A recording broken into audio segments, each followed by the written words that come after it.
안녕하세요, 데이빗입니다. 오늘도 끝입니다. 끝! 뭐가 끝이냐?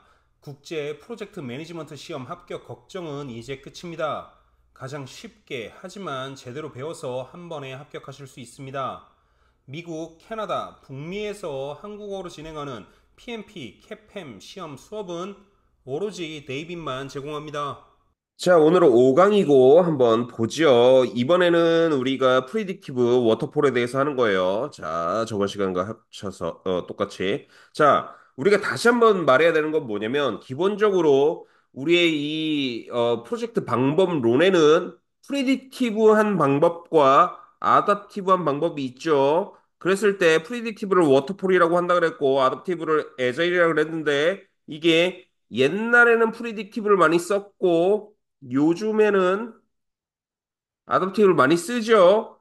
자, 옛날에 쓰는 방식은 이 프리딕티브는 전통적인 트레디셔널한 어떤 프로젝트에서 저 계획을 잘 세울 수 있는 거고 요즘 그 아답티브한 방식은 뭐 계획을 잘 세울 수 없구나. 완전 새로운 걸 할 때 쓴다 그랬죠. 그랬을 때 이런 프리딕티브 하다는 걸 플랜 베이스드 하다 똑같은 말이에요. 워터폴 하다 똑같은 방법이에요. 결과적으로 계단식으로 하나 하겠다는 소리고 물이 위에 가득 차가지고 한 번에 계획을 잘 세워야 결과가 나올 수 있다. 뭐 이런 거예요. 다 똑같은 말이에요. 이 세 가지가. 자, 그러면 우리가 한 번만 더 봐야 될 건 뭐냐면 프리딕티브한 방식은 여기 뭐 1번, 2번, 3번, 4번, 5번이 있는데 이 말이 뭐 상관없어요. 이렇게 뭐 애널라이즈, 디자인, 빌드, 테스트, 딜리버는 이거는 지금 우리가 소프트웨어, 프로그램을 개발할 때 이런 방식인 거고, 말은 다 다를 수 있죠. 결과적으로는 하나가 끝나면 하나가 가고, 하나가 끝나면 하나가 가고 하는 방식이죠. 근데 에제일 방식은 이 다섯 가지 방식이 한 번에 다 있잖아요. 한 번 싹 한 다음에, 그 다음으로 넘어가고, 한 번 또 싹 한 다음에 넘어가잖아요. 여기서 학생분들이 잊지 말아야 될 건 뭐냐면, 결과적으로 프리딕티브한 방식은 무언가 1번이 끝나고 2번이 끝나고 3번이 끝나고 4번이 끝나고 5번이 끝난 요 시점, 이 시점에 결과가 나온다는 거예요, 이게. 그쵸? 딜리버러블이 이때 하나가 나오는 거예요. 그러니까 결과가 한 개가 나오든 아니면 여기서 뭔가 잘못했으면 여기서 하나를 더 수정해가지고 두 개가 나오든 이거밖에 안 나와요. 그러니까 결과값이 적죠.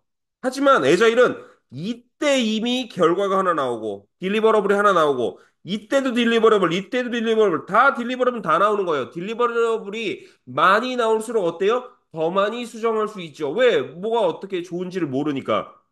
자, 이랬을 때 결과적으로 우리가 전통적인 뭐 디벨롭먼트를 한다. 뭐 부동산 개발이다. 콘도미니엄을 저기 새로 건축한다. 그랬을 때 애자일 방식으로는 불가능한 거예요. 콘도미니엄을 만드는 게. 왜냐면 아니, 우리가 건축을 하는데, 컨스트럭션을 하는데 도대체 결과를 몇 개를 만들어낸다는 게 이게 말이 돼요. 솔직히 에자일에서는 이게 지금 5번 돌리는 게 아니라 막 100번을 돌리고 막 1000번을 돌릴 텐데, 그러면은 결과가 1000개가 나온다. 건물을 1000개를, 말이 안 되죠. 예, 그러니까 그런 어떤, 예, 우리가 전통적으로 하는 어떤 뭐, 건축이나 이런 거는 프리딕티브로 갈 수밖에 없는 거예요. 그러니까 이게 옛날 거라 그래서 요즘에도 안 쓰냐? 아, 쓰죠. 예, 쓴다라는 거예요. 자, 그래서 보자고요. 자, 우리는 어쨌든 이번 챕터랑 이번 도메인에서는 프리딕티브만 보는 거잖아요. 옛날 방식 워터폴만 보는 거예요. 자, 그랬을 때 이런 프로젝트를 하는 어떤 오가니제이션이 다 특징이 다르다는 거예요. 자, 첫 번째 볼게요. 펑셔널이 있고 그다음 매트릭스가 있고 그다음 프로젝타이즈가 있어요. 이거 뭔 소리냐면 회사마다 프로젝트를 어떻게 지원하고 프로젝트를 어떻게 하는 게 다르다는 거예요. 자, 첫 번째, 이 펑셔널은 가장 옛날적인 방식. 사실 이 펑셔널은 외국에는 좀 잘 없고 한국이 잘 많아요. 한국이 잘 많아서 어떤 거냐면 프로젝트를 전담하는 부서가 없어요. 아예 펑셔널에는. 그냥 일반적인 회사라서 만약에 회사에서 프로젝트 하나자. 그러면 어떻게 하냐면 그냥 원래 내가 일하던 부서에서 그냥 일하면서 전화 와가지고 야 네가 이번에 프로젝트 하나 하겠으니까 남는 시간에 이 프로젝트도 해가지고 일을 두 배로 해 막 이런 방식이거든요. 그러니까 원래 하던 일도 해야 돼. 그 다음에 프로젝트 일도 해야 돼. 맞아요. 개판인 거예요. 그게 펑셔널 오가니제이션이고 이 여기 제일 오른쪽에 있는 프로젝타이즈라는 방식은 우리가 딱 구글을 생각하면 돼. 구글. 우리가 가끔 가다가 뭐 유튜브나 이런 데서 구글에서 어떻게 일하는 방식 이런 걸 보면 완전 프로젝트로 프로젝트 하는 사람만 모여가지고 막 딱딱 하잖아요. 다른 일 안 하고. 그런 방식이 이 프로젝타이즈. 그러니까 외국의 유명한 회사일수록 완전 프로젝타이즈하게 지금 일을 하고요. 이 매트릭스는 그런 이런 완전 구글이나 애플이나 이런 회사는 아니지만 어쨌든 뭐 조금 큰 회사들 이런 애들은 이제 이 중간 형태의 매트릭스로 하는데 매트릭스는 이제 자기 업무도 하면서 뭐 프로젝트도 하는 이런 거겠죠. 그래서 학생분이 이거를 옛날에는 이런 게 하나하나 시험에 나왔는데 요즘에는 그렇게 시험 내는 게 아니라 그냥 간단하게 생각하세요.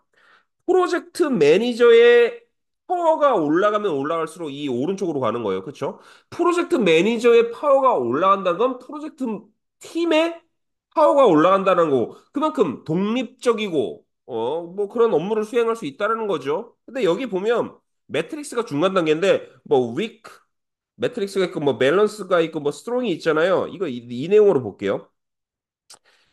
일단 표를 잠깐 보면 여기에서 다 필요 없고요. 다 필요 없고 프로젝트 매니저의 그 저기 어소리티 이것만 보면 돼요, 이거. 펑셔널에서는 없거나 뭐 되게 적어요. 왜냐면 펑셔널에서는 아예 프로젝트 매니저 자체가 없을 수도 있어요. 그런데 프로젝트 타이즈에서는 타이저 아니면 얼머스트 토럴 그쵸? 제일 높다라는 거예요. 그다음에 매트릭스에서도 위크에서는 굉장히 제한된다. 프로젝트 매니저의 어소리티가. 그 다음에 밸런스는 로우 투 모더레이트다. 스트롱은 모더레이트 투 하이다. 그쵸? 그냥 뭐 똑같은 말이에요. 자, 넘어가서 이 프로젝트의 오거나이제이션을 측이 이런 제 스트럭처가 되게 많이 있는데 어쨌든 가장 강력한 거는 프로젝트 하이즈였고 프로젝트 오리엔티드죠. 네, 이게 프로젝트. 그래서 굉장히 프로젝트 매니저의 어소리티가 굉장히 높다. 그다음에 여기에 PMO라는 말이 나오잖아요. PMO. 이것도 굉장히 높은 건데 사실 PMO는 어떤 말이냐?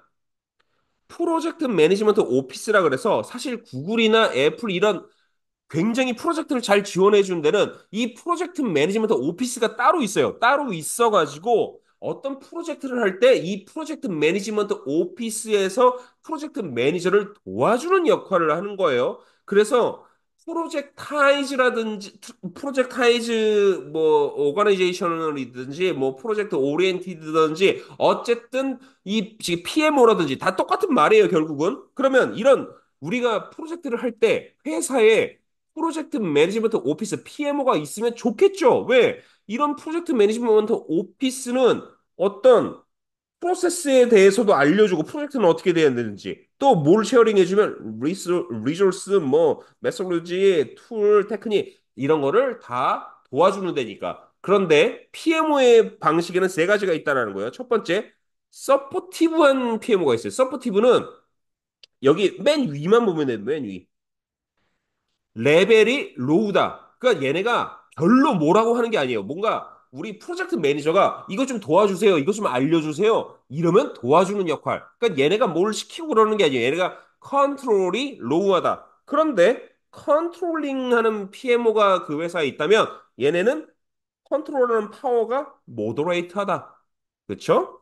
자, 엔포스 할 수 있다라는 거예요. 어떤 부분을. 근데 만약에 그 회사에 있는 PMO가 디렉티브 PMO다. 이거는 아주 하이 레벨. 얘네가 일을 다 시켜먹는 거예요. 그렇죠? 얘네가 아예 그냥 프로젝트를 관리하는 거예요. 자, 이렇게 세 가지 있다고 생각하세요. 서포티브 다음에 컨트롤링 그다음에 디렉티브예요. 자, 넘어가서 우리가 프로젝트를 할 때 혼자서 일하는 게 아니에요, 절대. 프로젝트 매니저가 당연히 팀을 꾸려서 하겠죠, 프로젝트 팀. 그럼 프로젝트 팀을 꾸릴 때는 방식이 두 개예요. 코로케이션으로 한 곳에서 모여서 일을 할 수도 있고 아니면 또 인터넷으로 버추얼 팀으로 할 수 있죠. 여기서 이 두 가지 방법 중에 우리는 시험 목적으로 이걸 꼭 생각해야 돼요. 학생분들이 생각해야 될 게 뭐냐면 이 둘 중에 뭐가 좋습니까? 이런 거는 존재하지 않아요. 뭐 상황에 따라 다르겠죠. 상황에 따라 다른데 기본적으로 프로젝트는 기본적으로 프로젝트는